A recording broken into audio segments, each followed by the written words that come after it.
So this event today is a milestone for us, but it isn't the end of a journey.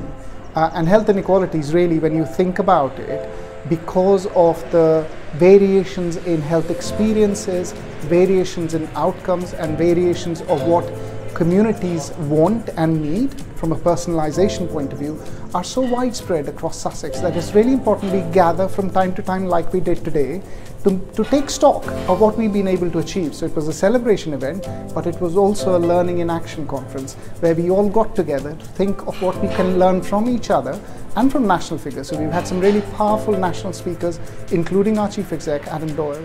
What I'd like us to do today, if possible, is think that all of those problems can actually be solved by taking a different approach to health inequalities.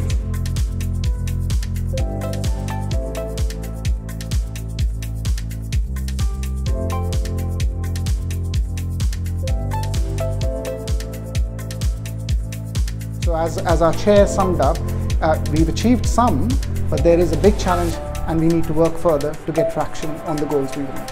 Well, health inequalities is one of the 4 core purposes of the reasons why integrated care systems were set up in the first place. So today, this health inequalities event has been brilliant. That's the way I would describe it. The energy in the room, the focus on what really matters to the populations that we serve, and I see a real opportunity to make a real difference. I think the conference was really important today because it brought a large number of people from different elements of the health service sector together to actually talk about health inequalities.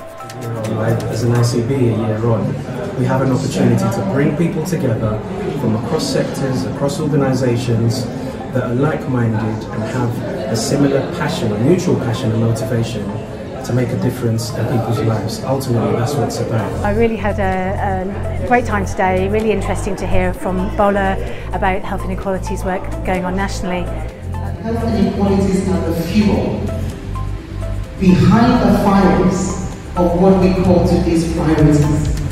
And if we don't take that fuel out, we will forever be firefighting. Superb to share it today at this Health Inequalities conference, and so fantastic to have so many partners in the room to share our learning and our successes so far in the work, and hopefully presenting at the Health Inequalities conference means that we can bring more people on the journey with us. You always want to champion areas of work that you're really passionate about. I'm seeing a change and making a difference, so it's great to have the opportunity, great to get the questions afterwards and the enthusiasm. I really valued the energy that people brought to the conversation. I thought it was a brilliant event, and there was such a lot of energy in the room and a really good understanding of what the inequalities were, what our populations and our communities needed, and such a will to actually make a difference and start putting some of those interventions into place and building on what we've already done. We need to understand a lot more about things like the impact of cost of living, of racism, of living in an area where public transport is poor,